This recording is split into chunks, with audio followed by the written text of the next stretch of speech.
Glória a Deus, bom dia, paz seja convosco. Aleluia, dia 24 de maio de 2024. Bom dia, iniciando aí mais uma live, mais uma chave mestra para a honra e glória do Senhor. Aleluias, glória a Deus. Hoje eu vou estar abordando o Atos dos Apóstolos, capítulo 23. Falta pouquinho para encerrar o livro. Para a glória de Deus também, eu tenho tido muita gente bacana e legal aqui me ajudando a fazer as lives, né, nas quartas-feiras. Quarta-feira agora foi a pastora Simone, nós estivemos falando das mulheres e o Atos dos Apóstolos, nós falamos da Lídia e falamos mais uma vez da Lídia e da Samaritana, foi uma bênção, um tempo bem precioso. Você que não assistiu, entra aí no meu perfil, dá para assistir de novo, a live tá salva lá no YouTube também, no meu canal Chave Mestra. Foi um tempo bem precioso. E hoje, em nome de Jesus, vou estar abordando aqui Atos dos Apóstolos, capítulo 23, né? Aí, nesse processo de perseguição de Paulo, né? Ele já indo em direção a Roma. Aqui, nesse momento, as coisas começaram a ser decididas com relação à viagem dele, né? Para que ele se apresente lá em Roma. Mas antes disso, eu quero estar orando, quero estar apresentando a Deus esse tempo, pedindo para que Ele esteja no controle de todas as coisas e que Ele possa falar comigo e com você. Pai, em nome de Jesus, nós te louvamos, te agradecemos por mais um dia de vida, por mais uma manhã, Senhor, que nós estamos aqui na Tua presença e que temos a doce oportunidade de Te conhecer mais, Senhor, conhecer a Tua palavra, Senhor, receber direções, orientações. Pai, muito obrigada por essa oportunidade. Eu particularmente agradeço ao Senhor pela oportunidade de poder compartilhar a Tua palavra, por poder falar do Senhor, Pai. Que o Senhor se revele aos nossos corações, que o Senhor ilumine a nossa mente, o nosso entendimento, que o Senhor traga clareza, aquilo que eu não for capaz, Senhor, de estar transmitindo, de estar ministrando, que o Senhor mesmo fale ao coração dos Teus filhos, onde quer que essa live for, que o Teu nome seja honrado, seja glorificado, que o Teu nome seja exaltado, que o Senhor se revele poderosamente, intimamente a cada um que vai estar assistindo, seja qual for o momento em que essa pessoa acessar essa live, Senhor. Em nome de Jesus, nós precisamos, Senhor, de Ti, precisamos das direções, das orientações que o Senhor tem para cada um de nós, Senhor. Faz nova todas as coisas nas nossas vidas neste dia, Senhor. Ilumina a nossa mente, o nosso entendimento, Senhor. Em nome de Jesus. Amém, amém. Glória a Deus. Bom dia aí para o pessoal que está entrando.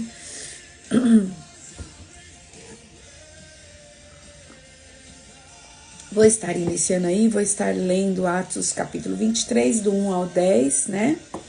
Vou estar falando de Paulo perante o Sinédrio. Diz assim: Paulo olhou fixamente para o conselho dos líderes do povo e disse: Irmãos, tenho vivido diante de Deus com a consciência limpa. No mesmo instante, o sumo sacerdote Ananias ordenou aos que estavam perto de Paulo que lhe dessem um tapa na boca. Então Paulo lhe disse: Deus o ferirá, seu grande hipócrita. Que espécie de juiz é o Senhor, desrespeitando a lei ao mandar-me agredir dessa forma? Os que estavam perto de Paulo lhe disseram: Você ousa insultar o sumo sacerdote de Deus? Irmãos, não sabia que ele era o sumo sacerdote, respondeu Paulo, pois as escrituras dizem: Não fale mal de suas autoridades. Bom dia, bom dia. Sabendo Paulo que alguns membros do conselho dos líderes do povo eram saduceus e outros fariseus, gritou: Irmãos, sou fariseu, como eram meus antepassados, e estou sendo julgado por causa de minha esperança na ressurreição dos mortos. Quando Paulo disse isso, o conselho se dividiu, fariseus contra saduceus, pois os saduceus afirmavam não haver ressurreição, nem anjos, nem espíritos, mas os fariseus creem em todas essas coisas. Houve grande alvoroço. Alguns dos mestres da lei, que eram fariseus, se levantaram e começaram a discutir energicamente. Não vemos nada de errado com este homem, gritavam. Talvez um espírito ou um anjo tenha falado a ele. A discussão ficou cada vez mais violenta e o comandante teve medo de que Paulo fosse feito em pedaços. Assim ordenou que os soldados o retirassem à força e o levassem de volta à fortaleza. Glória a Deus! Amém, amém. Terria, bom dia, paz do Senhor. Obrigada, gente. Eu li até o verso 10, que eu quero comentar aqui, né? Um pouquinho desses textos aqui. A gente sabe que Paulo está vindo, né? Já foi acusado e o povo agride ele na rua, e agora os soldados, né? O centurião vem socorrer, não entendendo o que está acontecendo. Então Paulo pede a oportunidade de se explicar, de se defender ali diante dos judeus, né? E aí ele começa a falar, e a gente vê que já nesse primeiro momento já acontece uma grande confusão quando ele declara que ele é fariseu, né? Porque os fariseus, eles criam em coisas que os saduceus não criam, como foi falado aqui. Mas eu queria falar um pouquinho sobre o Sinédrio. Eu já falei do Sinédrio em Mateus, né? No Evangelho de Mateus. Mas eu queria falar de novo, que pode ser que outras pessoas estejam assistindo e não tenham visto aquela live, né? Então, o Sinédrio, a primeira menção do Sinédrio na Bíblia ocorre em Mateus 26, 59, que diz assim: ora, os principais sacerdotes e todo o Sinédrio procuravam algum testemunho falso contra Jesus, a fim de condenarem à morte. Olha só, agora é Paulo que está diante do Sinédrio. A palavra Sinédrio vem do grego sunédrio, e nesse contexto era um concílio, um tipo de tribunal que existia em Jerusalém. Esse concílio era composto por 71 membros que faziam as deliberações de temas referentes principalmente às questões religiosas e da lei de Moisés. Faziam parte desse grupo os sumos sacerdotes, os antigos e os atuais, escribas, que eram os professores da lei, pessoas de destaque na sociedade judaica, anciãos, pessoas de mais idade, né? Aqui temos de ter em mente que, apesar dos romanos serem o império dominador de toda essa região, eles permitiam que o povo exercesse certas atividades culturais e religiosas de sua tradição com certa liberdade. Bom dia, pastor. Obrigada, Deus abençoe. Isso explica porque a existência do Sinédrio era permitida dentro do Império Romano. Roma permitia que Israel tivesse suas próprias autoridades, claro que prestando contas ao Império. O Sinédrio, então, tinha o poder de julgar diversas questões locais com autorização de Roma. Ele funcionava como um tribunal, principalmente no julgamento de causas religiosas dos próprios judeus. Sinédrio podia sentenciar pessoas à morte se julgasse conveniente, porém a execução dessa sentença só era permitida se fosse validada pelas autoridades romanas. Então pensa, né, que difícil, porque Paulo, ele é um cidadão romano, então eles tinham uma certa autoridade de prender e até em alguns aspectos condenar as pessoas à morte. Mas no caso de Paulo, Paulo apela para o tribunal romano. Paulo apela para a lei romana, então por isso ele é livre aí da morte nesse momento, né? Nós vemos, né, que lá em Mateus 27, do 1 ao 2, diz assim: ao romper do dia, todos os principais sacerdotes e os anciãos do povo entraram em conselho contra Jesus para o matarem. E amarrando, levaram-no e o entregaram ao governador Pilatos. Quer dizer, Jesus também esteve diante do Sinédrio, né? Jesus foi julgado pelo Sinédrio. Temos alguns casos em que o Sinédrio tinha o poder dado por Roma também para executar a pena capital, como no caso da morte de Estevão. O Sinédrio aprovou a morte dele, né? Aliás, eles planejaram tudo, né? Mas não sabemos ao certo como eram essas regras. O Sinédrio, sendo a mais alta corte religiosa dos judeus, comumente julgava, na sua maioria, crimes de menor potencial, ofensas à lei de Deus, do Antigo Testamento, né? E pronunciava penas menores, com o objetivo de punição dos autores, para manter a ordem e o cumprimento das leis judaicas. Por exemplo, os apóstolos foram perseguidos pelo Sinédrio e receberam penalidades deles. Lembra? Lá em Atos 5:40, chamando os apóstolos, açoitaram-nos e, ordenando-lhes que não falassem em nome de Jesus, os soltaram. Quer dizer, eles tinham certa autoridade, né, para executar, para determinar algumas penas sobre as pessoas. A narrativa dos evangelhos nos mostra um Sinédrio bastante corrupto e distante da aplicação justa da vontade de Deus. Vemos isso claramente, por exemplo, nas prisões injustas dos apóstolos, violência contra eles e até a não observação de processos legais que a lei exigia, como no caso dos interrogatórios noturnos, quando da prisão de Jesus Cristo. Por toda essa corrupção, o Sinédrio passou a ser visto de uma forma muito negativa, como um antro de corrupção e de líderes desviados da vontade do Senhor. Agora o próprio sumo sacerdote agride o Paulo, né? E Paulo, naquele momento, responde daquela maneira, né? Então, nós podemos ver o quê, né? Que eles eram totalmente corruptos, né? Nós sabemos que eles arquitetaram a morte do Senhor Jesus. Agora, né? Eles estão aqui arquitetando a morte de Paulo. E pensa bem, né, gente? Estão arquitetando a morte de Paulo por causa de opiniões. Porque eles acreditam que Paulo é um enganador. Eles acreditam que a palavra que Paulo está ensinando e pregando está indo contra os princípios da Torá. Você vê, né, com uma mente fechada, uma mente engessada, né, impedida de ver a luz, de ver a verdade, chega ao ponto de matar pessoas.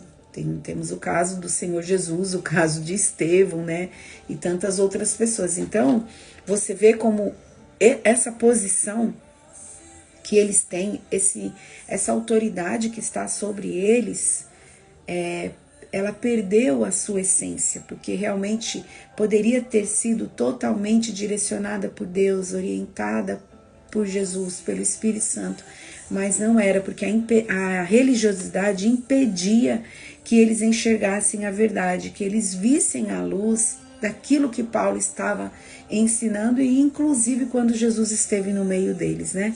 Então, a gente não pode desprezar a religiosidade, não pode pensar que ela não tem um poder maligno sobre ela, né? Porque olha que nível que chegou, né? Algumas versões dizem que Paulo, quando foi falar com esse sumo sacerdote, ele chamou ele de parede branqueada, né? Que significa uma aparência nova e limpa, mas totalmente corrompida no seu interior. O mesmo quando Jesus chamou os fariseus, né, os religiosos, de sepulcro caiado, quer dizer, lindo, bem adornado por fora, mas por dentro podre, corrupto, imundo, né? A gente imagina que talvez a reação de Paulo quando ele fala isso, né, com o sumo sacerdote, seja uma reação inadequada, né? Mas em 1 Pedro 2, 21, 23 diz assim: porque Deus os chamou para fazerem o bem, mesmo que isso resulte em sofrimento, pois Cristo sofreu por vocês. Ele é o seu exemplo. Sigam seus passos. Ele nunca pecou nem enganou ninguém. Não revidou quando foi insultado, nem ameaçou se vingar quando sofreu, mas deixou seu caso nas mãos de Deus, que sempre julga com justiça. Né? A gente vê que Paulo, ele tem aquela reação e depois ele diz: eu não sabia que ele era um sumo sacerdote, né? Não era proibido que eles, por exemplo, se defendessem naquele momento. O que não podia acontecer era amaldiçoar, né, uma autoridade. Em João 18, 21, 23, a gente vê Jesus respondendo ao Sinédrio: por que você me interroga? Pergunte aos que me ouviram.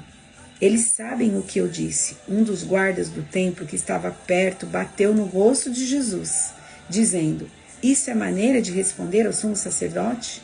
Jesus respondeu: se eu disse algo errado, prove, mas se digo a verdade, por que você me bate? Então você vê que Jesus também, em um certo momento, também respondeu, né, aquilo que estava sendo perguntado a ele, e foi agredido, né, por um soldado.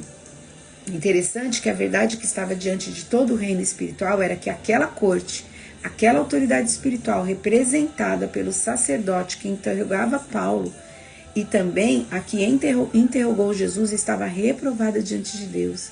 Mas por enquanto aqui na terra eles deveriam ser respeitados e honrados. Olha que coisa, né? Jesus totalmente aprovado diante de todo o reino espiritual. Imagina os anjos assistindo isso, todo o reino espiritual assistindo isso e pensando: meu, eles não sabem o que fazem, olha o que eles estão fazendo com o Filho do Deus vivo, né? E agora com Paulo, olha o que eles estão fazendo com um servo do Senhor, um representante de Jesus, né? Então você vê que coisa, como às vezes, irmãos, a aparência nem sempre é o que a gente acredita que é, né? Como que a gente deve tomar cuidado, porque tudo aquilo parecia muito, era real, era verdadeiro, porque estava realmente acontecendo, mas no fundo, eles estavam totalmente reprovados diante de Deus. Eles é que estavam agredindo uma autoridade. Olha como que a falta de respeito, a falta, né, de conhecimento das Escrituras pode levar a gente por um caminho de morte, por um caminho de perdição, né? Que era o que estava acontecendo aqui com eles, né? Todo o reino espiritual sabia quem era Paulo e sabia quem era Jesus. Eles não sabiam. Então, aquilo que eles estavam julgando Paulo, né, por estar desonrando, desrespeitando uma autoridade, era eles que estavam fazendo isso. Olha que interessante isso, né? Sabendo Paulo que alguns membros do conselho dos líderes do povo eram saduceus e outros fariseus, gritou: irmãos, sou fariseu, como eram meus antepassados, estou sendo julgado por causa da minha esperança na ressurreição dos mortos. Quem eram os saduceus, né? Em Mateus 22, do 31 ao 32, a gente tem ali uma referência a eles. Os saduceus eram um partido religioso e aristocrático que emergiu no período entre o Antigo e o Novo Testamento. O partido dos saduceus era formado principalmente por famílias sacerdotais. Por isso, geralmente, o sumo sacerdote pertencia a esse grupo. Os saduceus são mencionados diversas vezes no Novo Testamento, sobretudo em oposição a Jesus Cristo. Seja como for, entre os saduceus dos dias do Novo Testamento estavam os sacerdotes e a elite de Jerusalém. Isso significa que muitas das pessoas mais ricas e influentes do eixo político e religioso dos judeus pertenciam a esse grupo. De forma geral, os saduceus reconheciam apenas o Pentateuco como escritura com autoridade suprema. Para eles, a lei escrita por Moisés era superior aos escritos dos profetas e às demais obras. Diferentemente dos fariseus, eles rejeitavam terminantemente as tradições orais. Pode-se dizer que o centro da doutrina dos saduceus era marcado por uma ênfase humanista. Isso, obviamente, afetava sua visão acerca do próprio Deus e suas obras. Eles negavam a providência divina e rejeitavam qualquer ensino acerca dos decretos de Deus. Os saduceus acreditavam que Deus nunca interferia na história de modo a afetar a vida dos homens. Olha só, hein? E a maioria dos sacerdotes eram saduceus. Entre os saduceus acreditavam que o homem...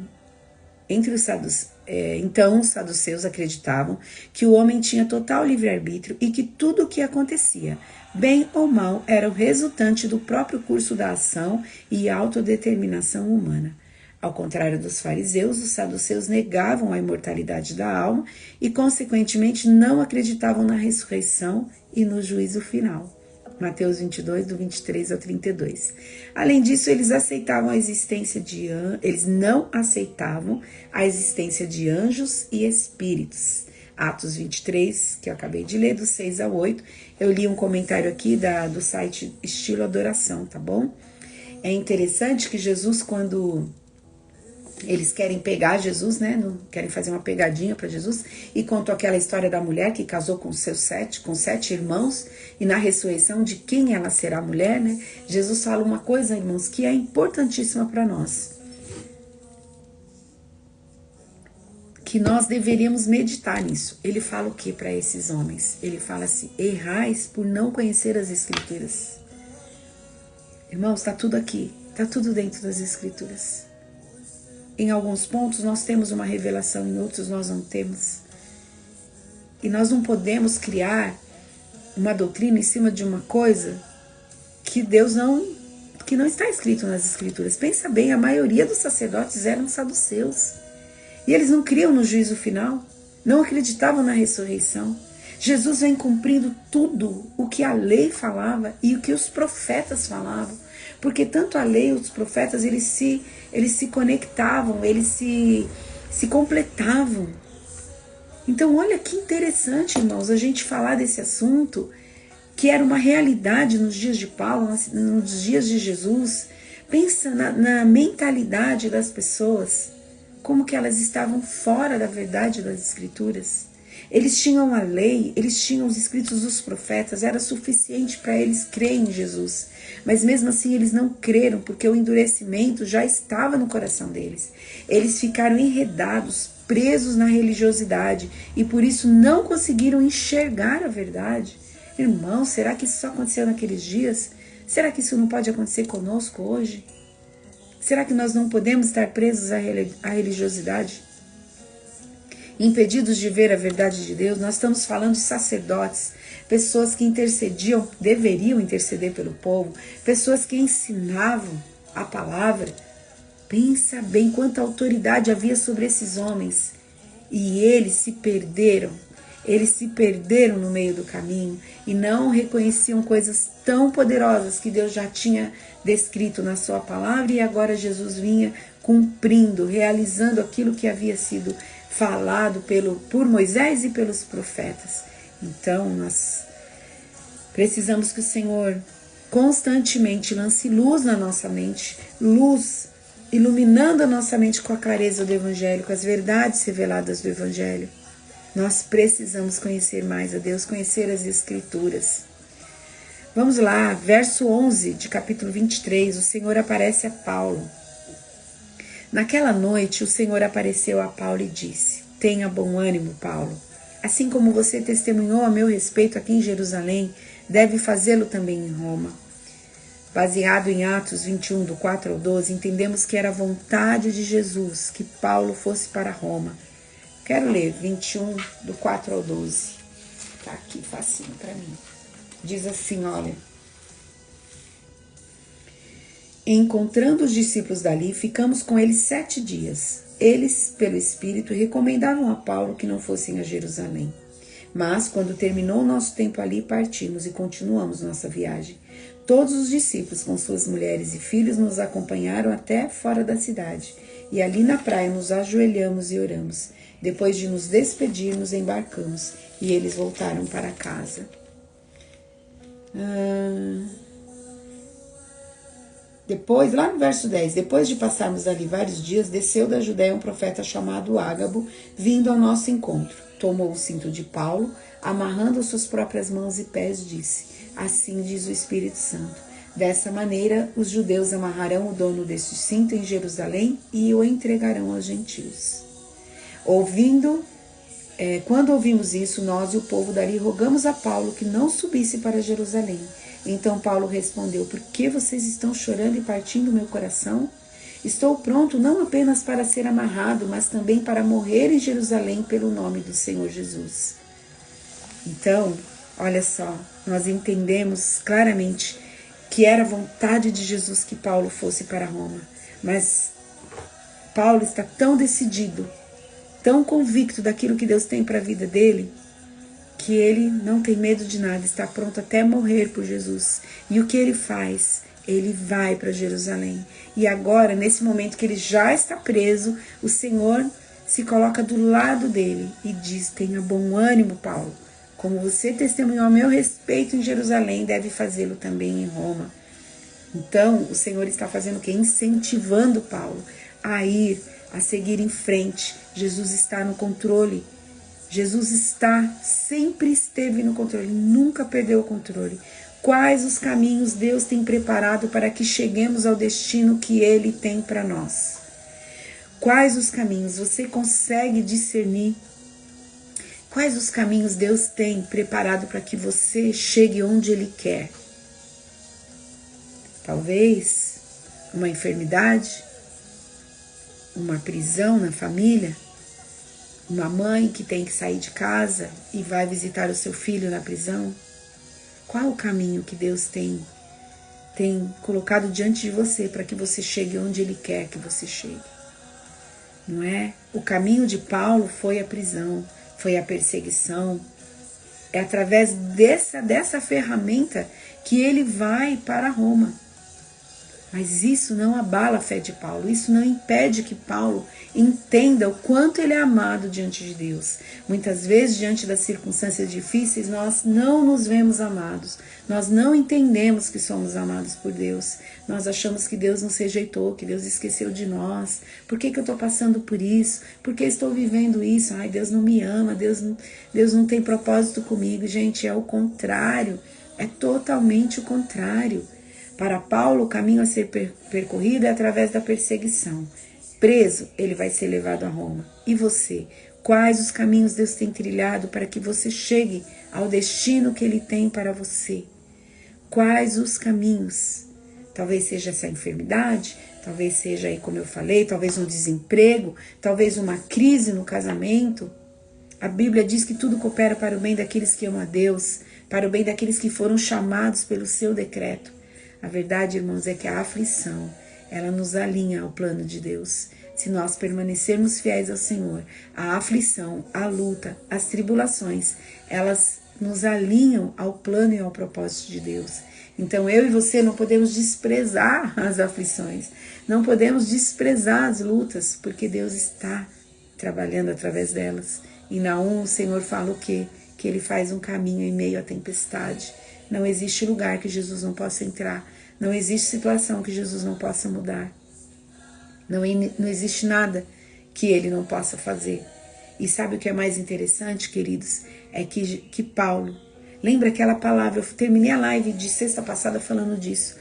Paulo, Ananias, aquele irmão em Cristo que foi orar por Paulo quando ele estava ali em Damasco, ele fala assim: Paulo, o Senhor te escolheu para ver o santo, para ouvir as suas palavras e para dar testemunho dele e para conhecer a sua vontade.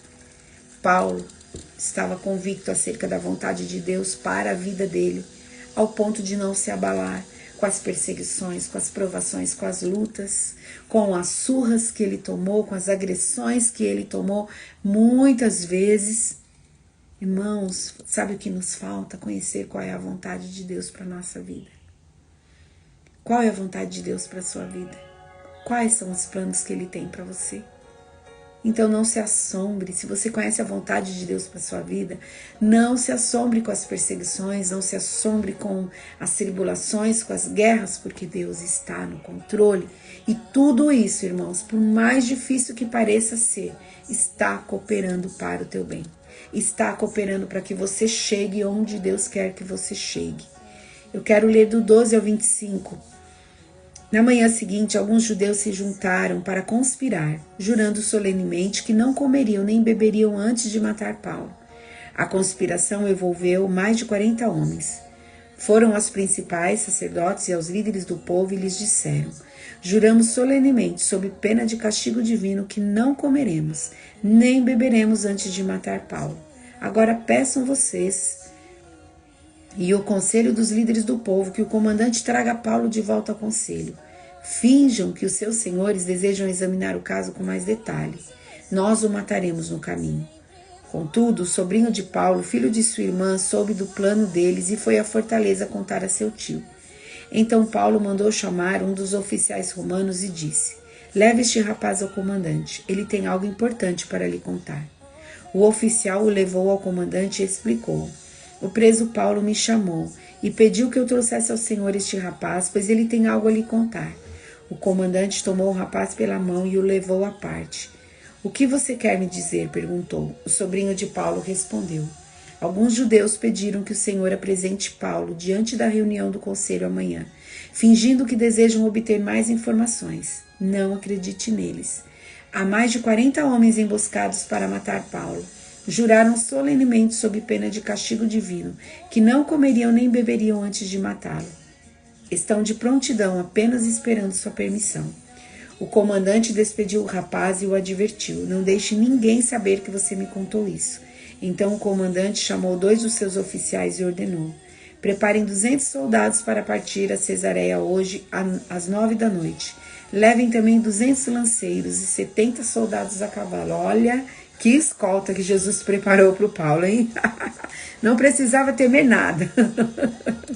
providencia um cavalo para Paulo e leva-no em segurança ao governador Félix. Em seguida, escreveu a seguinte carta ao governador. Deus paga a conta, né? Quando ele quer levar a pessoa para um lugar, Deus paga as contas. Olha só, Paulo foi a cavalo, não foi andando, né? Teve uma escolta que protegeu ele. Não precisava, porque o Senhor Jesus já estava com ele. Mas mesmo assim, o Senhor preparou tudo para que Paulo chegasse em segurança lá, né? E ao governador. Nós vemos também que Deus fala através de sonhos, de anjos, de visões, mas em outros momentos ele usa pessoas e situações bem comuns. O que num primeiro momento pode parecer uma circunstância rotineira, na verdade é providência divina. Foi o que aconteceu nessa situação. Deus usou o sobrinho de Paulo para trazer livramento de morte a ele e para cooperar para que o destino traçado por Deus fosse executado. Em todo esse percurso, Paulo segue testemunhando. Olha só, né? Deus usou ali, permitiu que alguém ouvisse, alguém de confiança do Paulo ouvisse para que fosse levar até ele essa trama toda que estava sendo planejada. Félix serviu como governador da Judéia em 52 a 59 depois de Cristo. Félix, acreditam que ele era um ex-escravo. Ele tornou-se procurador da Judéia em 52 depois de Cristo. Ele foi removido do ofício por volta de 59 depois de Cristo por má gestão de conflito entre judeus e gentios em Cesareia. Olha a carta, né, que o Cláudio escreve para o governador. No verso 26 ao 30. De Cláudio Lisias ao excelentíssimo governador Félix, saudações. Este homem foi capturado por alguns judeus que estavam prestes a matá-lo quando cheguei com meus soldados. Ao ser informado de que ele era cidadão romano, transferi-o para um lugar seguro. Então levei-o diante do Conselho Supremo dos Judeus para investigar o motivo das acusações. Não demorei a descobrir que ele era acusado de algo relacionado à rei religiosa. Sem dúvida nada que justificasse a pena de morte ou mesmo a prisão. Fui informado, porém, de uma conspiração para matá-lo e enviei-o de imediato ao Senhor. Também informei aos acusadores que devem apresentar suas denúncias diante do Senhor. Quer dizer, esse centurião, ele interpretou o conflito como uma disputa acerca da lei judaica, que significava que a acusação contra Paulo não merecia morte ou prisão sob a lei romana. O envio de Paulo a Félix pode parecer indicar o contrário, mas essa ação tinha por objetivo proteger o apóstolo e permitir que as autoridades judaicas apresentassem formalmente aquilo que tem contra ele diante do governador romano. Mas diante já de Cláudio, né, ele entende que não há culpa sobre Paulo. Não tem motivo para morte nem prisão. Né? Mas quando ele apela para ser julgado em Roma, para ser julgado de acordo com a justiça romana, o centurião não pode fazer mais nada. O que ele pode fazer é encaminhar Paulo ao governador, e é isso que acontece, porque o alvo todo é chegar a Roma, né? Paulo no pretório de Herodes. Naquela noite, os soldados cumpriram as ordens que haviam recebido e levaram Paulo até Antipátride. Voltaram à fortaleza na manhã seguinte, enquanto a cavalaria prosseguiu com ele. Quando chegaram a Cesareia, apresentaram Paulo e a carta ao governador Félix. O governador leu a carta e perguntou a Paulo de que província ele era. Da Cilícia, respondeu Paulo. Ouvirei seu caso pessoalmente quando seus acusadores chegarem, disse o governador. Em seguida, ordenou que Paulo fosse mantido na prisão do palácio que Herodes havia construído. Olha só, né? Félix podia ter enviado Paulo ao governador da Síria, mas decidiu ele mesmo julgar o caso, né?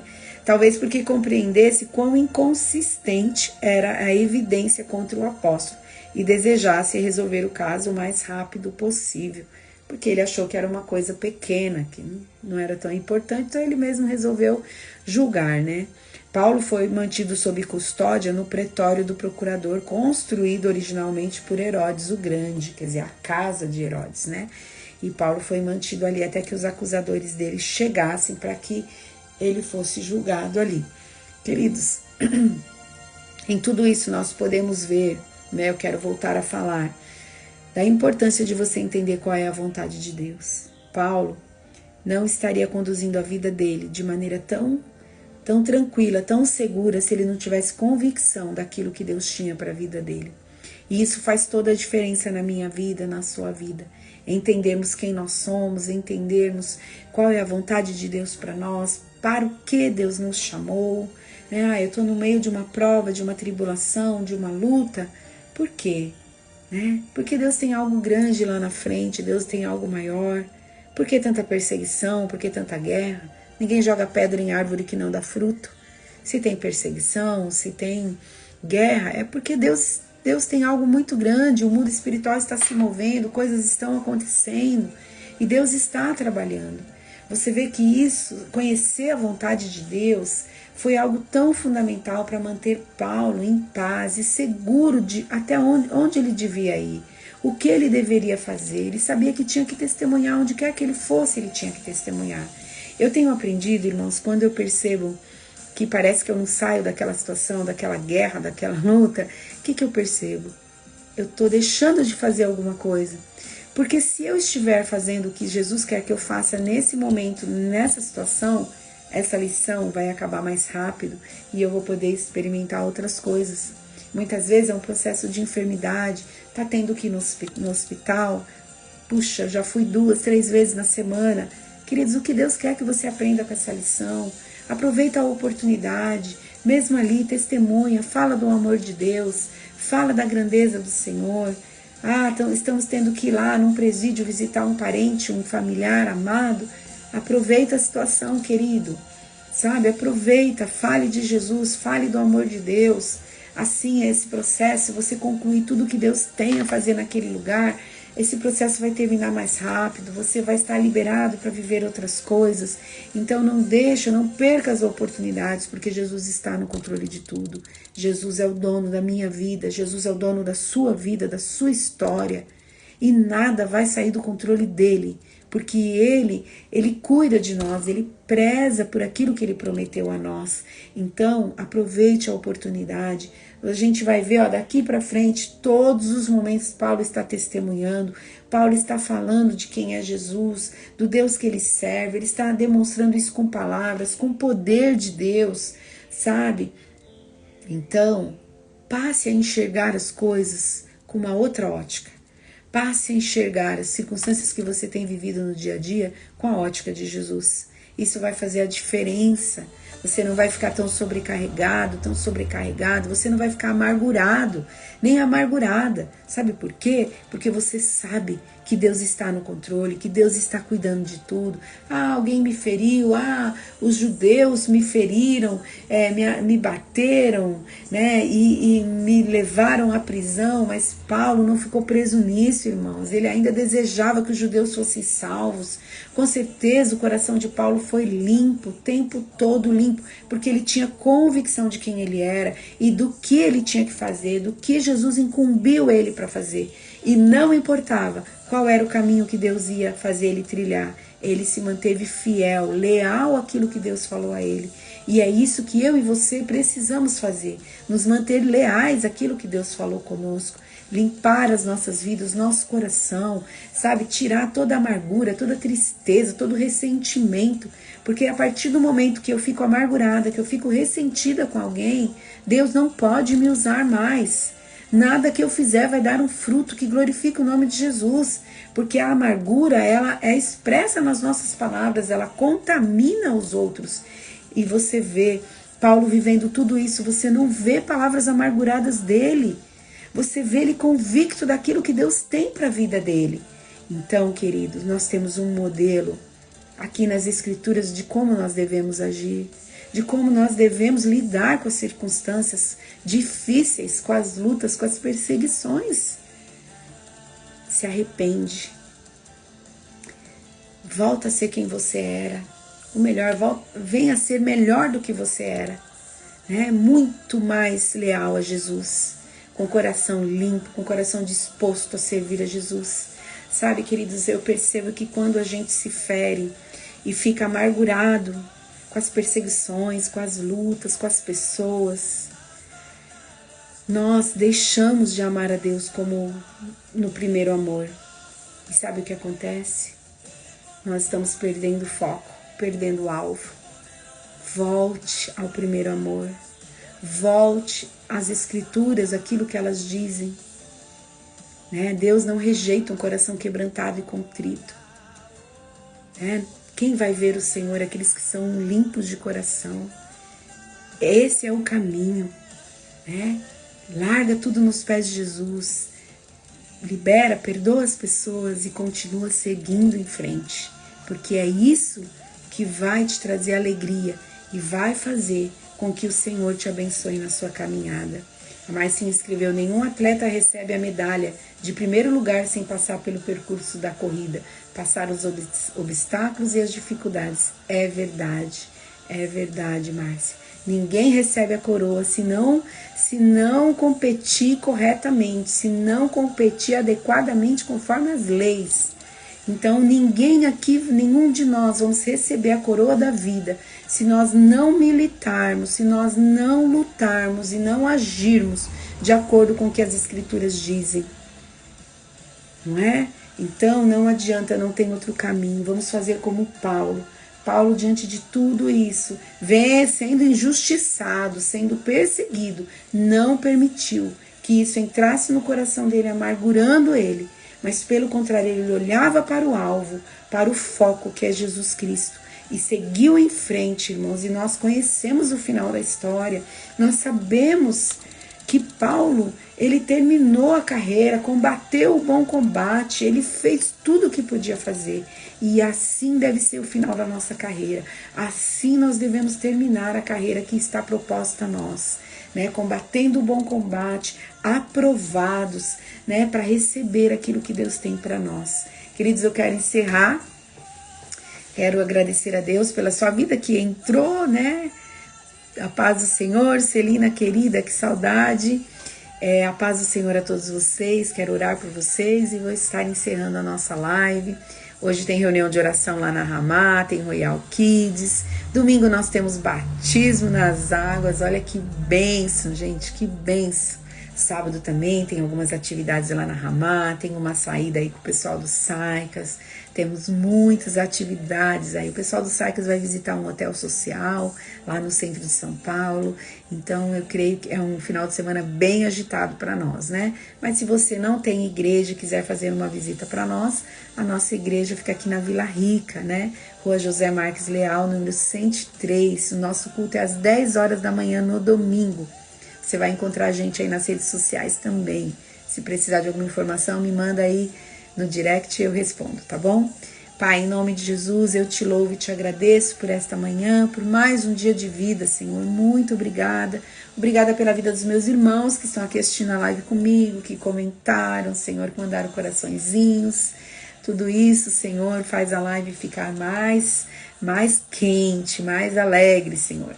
Obrigada, Jesus querido, pela palavra que o Senhor trouxe ao nosso coração. Obrigada pelo testemunho vivo do nosso irmão Paulo, Senhor, que é um modelo para a nossa vida, Jesus.